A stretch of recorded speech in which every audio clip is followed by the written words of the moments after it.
James Fintan Lalor was an Irish revolutionary, journalist, and one of the most powerful writers of his day. Quote, a leading member of the Irish Confederation, he was to play an active part in both the rebellion in July 1848 and the attempted rising in September of that same year. Lalor's writings were to exert a seminal influence on later Irish leaders such as Michael Davitt, James Connolly, Pádraig Pearse, and Arthur Griffith. Early life. James Fintan Lalor was born in Tinkle House, Raheen, County Laois on 10 March 1807. The first son of Pádraig Pat Lalor and Anne Dillon. Pádraig and Anna were to have 12 children. Pádraig was to become the first Catholic MP for Laois in 1832 to 1835, and was to lead a campaign of passive resistance to the payment tithes. Pádraig was to outlive his eldest son by 6 years, dying in 1856, and his mother Anna was to die in 1835, the same year as his brother Joseph. James was, according to Thomas One Acute Ill, one of his biographers, a fine healthy baby when born, but as the result of an accident as an infant, was left semi-crippled. Though small for his age, being both pale and delicate, James was to display unexpected strength of body. Though hardy enough, he was never sent to school, having private tuition at home instead. This was to continue up until he was 17, when it was then decided that he should go to college. St. Patrick's, Carlow College. In February 1825 he went to St. Patrick's, Carlow College, the vice president of which, Father William Kinsella, was to go on to become the Bishop of Ossory. It was Father William himself who welcomed James to the college and introduced him to Maurice Lenihan, who was to be his advisor and guardian. In college James studied both chemistry under Mr. Holt and the classics under Father Andrew Fitzgerald. While in college he became a member of the Apollo Society, where literature and music were studied, his favorite author at the time being Lord Bolingbroke.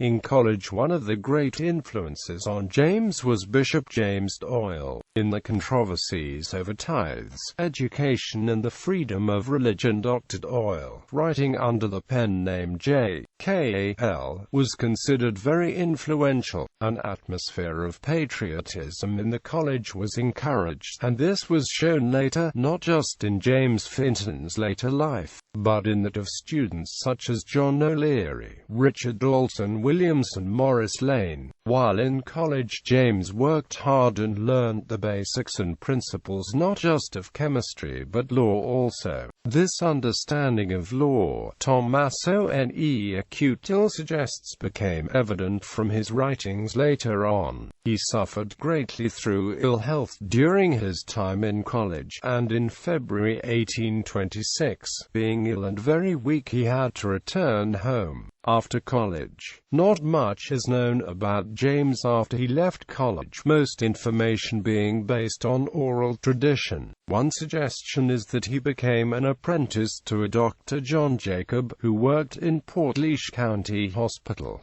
In the June 1827 drive, Jacob died and was replaced by his son, who was a young medical student. The suggestion is that they did not get on and James left the hospital. Another account put forward for this period is that he left the hospital because of a disappointment in love. Quote, it is then suggested that James intended to sail to France. Thomas One Acute Ill is fairly certain that James never went to France, and points to the fact that there is no reference to it in James' later writings. However, in T.F. O'Sullivan's account of his life in The Young Irelanders, states that he did in fact go and live there for a couple of years, being supplied with money by his mother.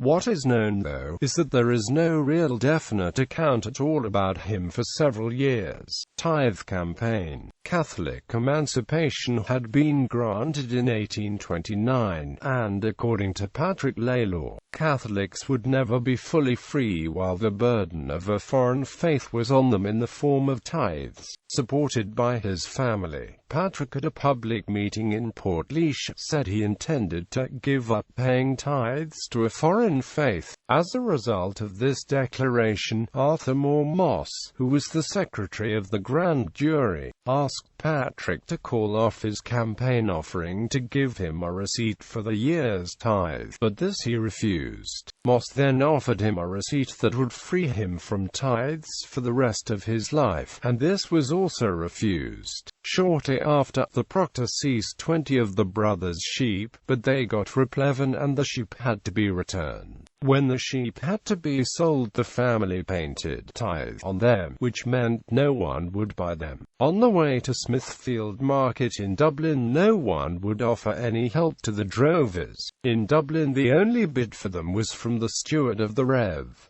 John Latouch, a Mr. Ruff. It was Latouch who had sent the proctor to the Lalors in the first place. As a result of this, the sheep had to be placed on a boat for Liverpool, but even then no one would bid for them. So they were then driven to Manchester and then to Leeds. Most died on the road. The Lalor brothers had through the father become politically active. Politics began to play an important part in the life of the Lalor family. In 1832, Pádraig Lalor was called to give evidence before his select committee, having been recognized as one of the leaders in Daniel O'Connell's Repeal Association, founding himself the LAOI's Liberal Club, which was in later years part of the election machinery for Parnell. During the elections of this year, Pádraig was to come in ahead of Sir Charles Coote, the Tory party candidate winning the seat, and this was seen as a major victory to the cause. During the campaign, the Tory paper, the Leinster Express, attempted to destroy Pádraig's character, claiming he himself was a tyrant. Pádraig was in 1835 to lose his seat to Thomas Vesey, the son of Lord Vesey. Lord Vesey during the election compelled his tenants to vote against their conscience, and those who did not were evicted from the holdings.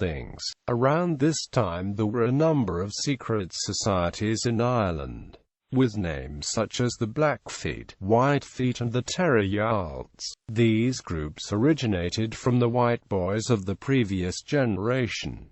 It was these groups who reacted to these type of evictions. James was of the view the root of the problem lay not with the societies but with the power of the landlords to evict tenants. Lalor's great friend at this time was John Marnell, also the son of a farmer, and he too shared Lalor's views. It was the issue of land and the ownership of land which was to shape the rest of James Fintan Lalor's life. Temperance and the Shamrock Friendly Society.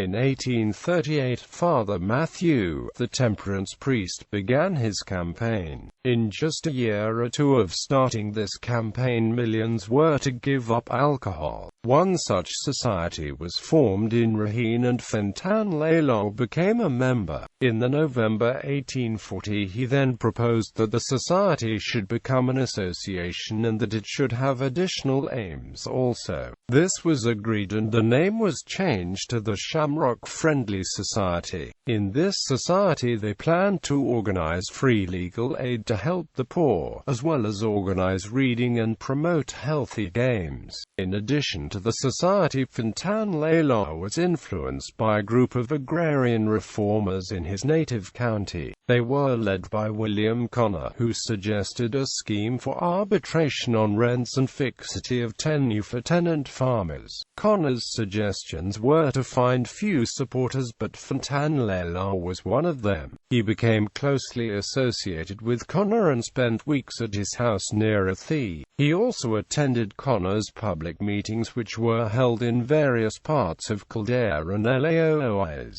Connor was finally charged with making a seditious speech at Mountmellick in 1841, for which he received a sentence of 6 months' imprisonment. As a result of his activities, Connor was expelled from the Repeal Association because he proposed that repealers should not pay rent, county cess, rent charge, tithe, poor rate or any other charge arising out of land until repeal was granted. Fintan Lalor agreed with Connor, and it was at this stage that his political differences with his father really began. Repeal Association. In 1840, Daniel O'Connell split with the Whigs and formed the Repeal Association, while support for another one of O'Connell's associations was slow to start. With the adhesion of both Thomas Davis and John Blake Dillon, the association was to quickly develop. James was totally opposed to both O'Connell and the association. He thought O'Connell's whole policy was flawed, and wrote a letter to Robert Peel, the head of government, calling for it to be suppressed. See full text here. Letter to Robert Peel calling for repeal to be suppressed. This opinion of O'Connell was to cause a rift to develop between Fintan Lalor and his father, who much admired O'Connell. The final event being an article Fintan Lalor was to write in January 1844 about the aims of the Irish Agricultural Society. As a result of this, the relationship was to break down completely, and Fintan Lalor was obliged to leave home, Dublin and Belfast. Having left home, Fintan Lalor headed to Dublin. While in the capital, his health deteriorated and was to break down completely. Thomas Brady attended to him and treated him for a chest complaint. Based on the medication prescribed, O'Neill suggests that it seems likely that what he was suffering from was tuberculosis. Fintan Lalor was to never fully recover from this episode. When his father found out about his son's condition, he sent money to help him out. Though he could have returned home at this time, he went instead to look for employment. His friend John Marnell introduced him to William Blood, who ran a bank-cum-pawn shop, where the poor could get loans at reasonable rates. Fintan Lalor then went to Belfast to learn more about this from a similar establishment run by Father James Finn. He took ill again, at one stage vomiting blood, and on the advice of his family and friends was urged returned home to Temperance. He wrote to his father and apologized for his many faults. As a result, the bonds between the two were mended. Fintan Lalor did not return home though, instead staying in the city and attempted to find employment. But his health was again to break down, and at last he was forced to return home. By March 1846, he was back with his family in Temperance. The nation, the Great Irish Famine, led him into direct action. He attempted to found tenant rights societies and organize rent strikes. On the 11th of January 1847, Fintan Lalor began to publish a series of stirring and controversial letters and articles to newspapers such as The Felon and The Nation. Writing from Temperance, his family home, Fintan Lalor put forward his views on current affairs and in particularly on land reform. His manner and style of writing quickly caught the attention of both its readers and staff.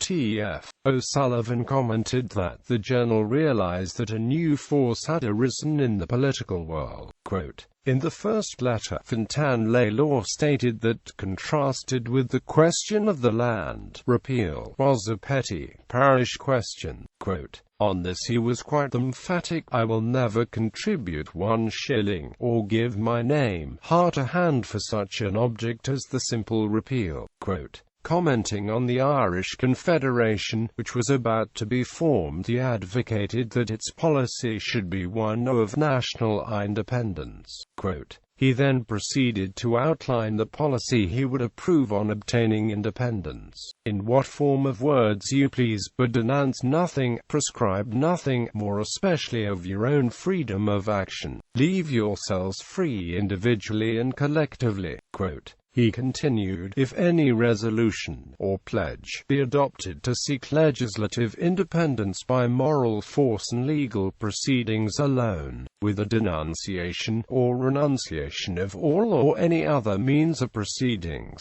you may have millions better and stronger men than I to join you, but you won't have me. There has already, I think, been too much giving in on this question of means and force." He read again another letter on the 19th of April on the association between landowner and occupiers. Addressing himself to the landlords, Fintan Lalor stated that Ireland demanded more than her present dole of bread.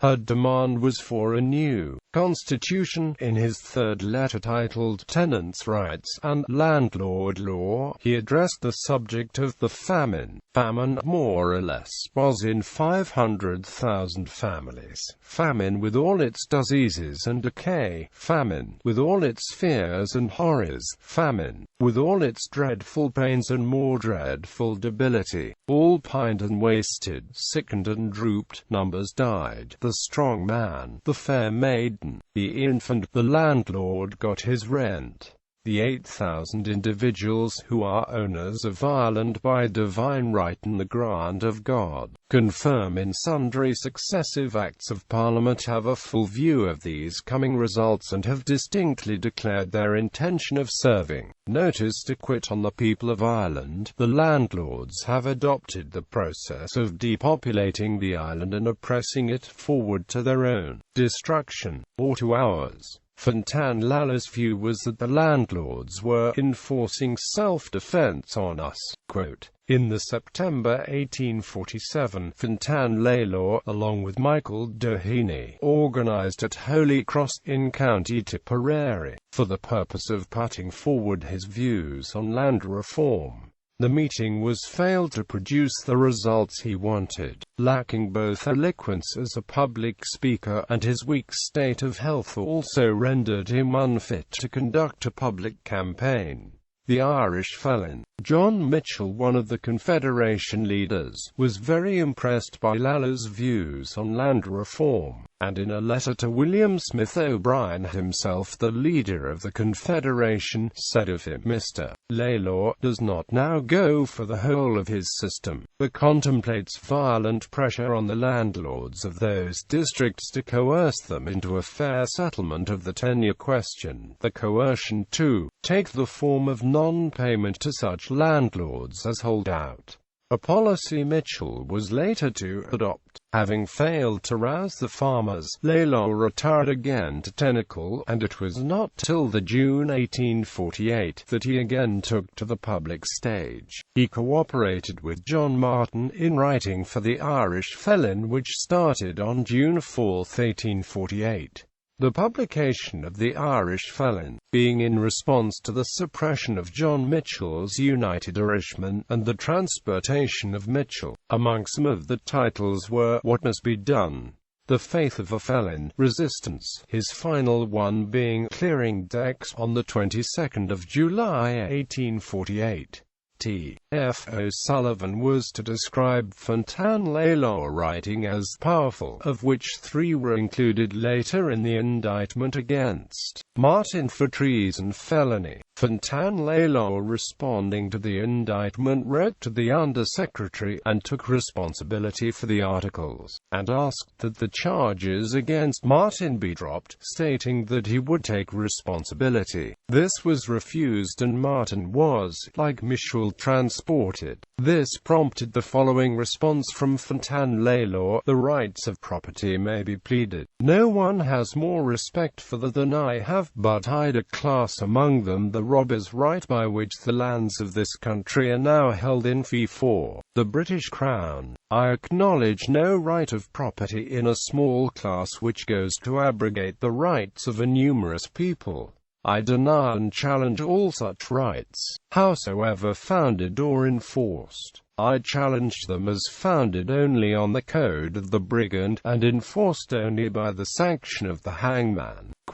In another letter in the Irish Felon titled The First Step, the Felon Club, which was published on the 1st of July, Lalor, addressing the government, wrote, "We hold the present existing government of this island and all existing rights of property in our soil to be mere usurpation and tyranny, and to be null and void as of moral effect, and our purpose is to abolish them entirely, or lose our lives in the attempt. The right founded on conquest and affirmed by laws made by the conquerors themselves, we regard as no other than the right of the robber on a larger scale. We owe no obedience to laws enacted by another nation without our consent, nor respect to assumed rights of property which are starving and exterminating our people." Outlining his intentions, he wrote, "We have determined to set about creating as speedily as possible a military organization, of which the felon's office shall be the center and citadel. As a first step of proceeding, we are now founding a club which, it is intended, shall consist of 1, 2 or more persons from each parish throughout Ireland, who are to be in immediate connection and correspondence with this office. A prospectus and set of rules are in preparation, which we will publish when completed, but without waiting for such publication, we earnestly request every man in Ireland who desires to enroll himself as a colleague and comrade, and as a member of the Felon Club, will signify his wish by letter to the Provisional Secretary, Mr. Joseph Brennan, Felon Office, 12 Trinity Street." In his last article for the Irish Felon, Clearing Decks, Lalor wrote, "Remember this, that somewhere and somehow, and by somebody, a beginning must be made. Who strikes the first blow for Ireland? Who draws first blood for Ireland? Who wins a wreath that will be green forever? Arrest and rising." 6 days later, Lalor was arrested under the suspension of the Habeas Corpus Act, and kept in prison for some months, after which he was released owing to the bad health which had been affected by his imprisonment. His spirit, however, was undaunted, according to O'Sullivan, and in the following year he set about organizing a revival of the insurrection in cooperation with John Savage, Joseph Brennan, John O'Leary and Thomas Clark Luby in Tipperary and Waterford. At Cappoquin, in September, Savage and Brennan attacked the police barracks, but the other leaders had not sufficient forces at the command to take aggressive action in the districts in which they were working, and the insurgents had to separate. 3 months afterwards, on the 27th of December 1849, Lalor died in his 43rd year, as a result of an attack of bronchitis, and was buried in Glasnevin Memorial. The James Fintan Lalor Commemorative Committee, chaired by David Lalor, was formed in August 2005 to erect a memorial to mark the 200th anniversary of the birth of James Fintan Lalor. €110,000 was raised. Laoi's County Council provided the site. Irish Life and Permanent sponsored the project. The Department of the Environment provided half the cost. The bronze statue of Lalor holding a pamphlet aloft was sculpted by Mayo-based artist Rory Breslin. The inscription on the limestone plinth reads, "Family." James Fintan's brother Richard Lalor, born in 1823, became a young Irelander who later supported Parnell. He was an MP for Queen's County from 1880 until 1892. He died in the family home in November 1893. Peter, James' youngest brother, went to Melbourne in the colony of Victoria, Australia in 1852. In 1854, Peter led immigrant gold miners in an armed uprising at the Eureka Stockade, Ballarat, going on to become a member of the Victorian Legislative Assembly and ministerial posts, including Speaker in 1880. His cousins included Alice Lalor, an early American religious leader, Dr. Joseph Lalor, an Irish mental health reformer, and Joseph O'Lalor, a Spanish general.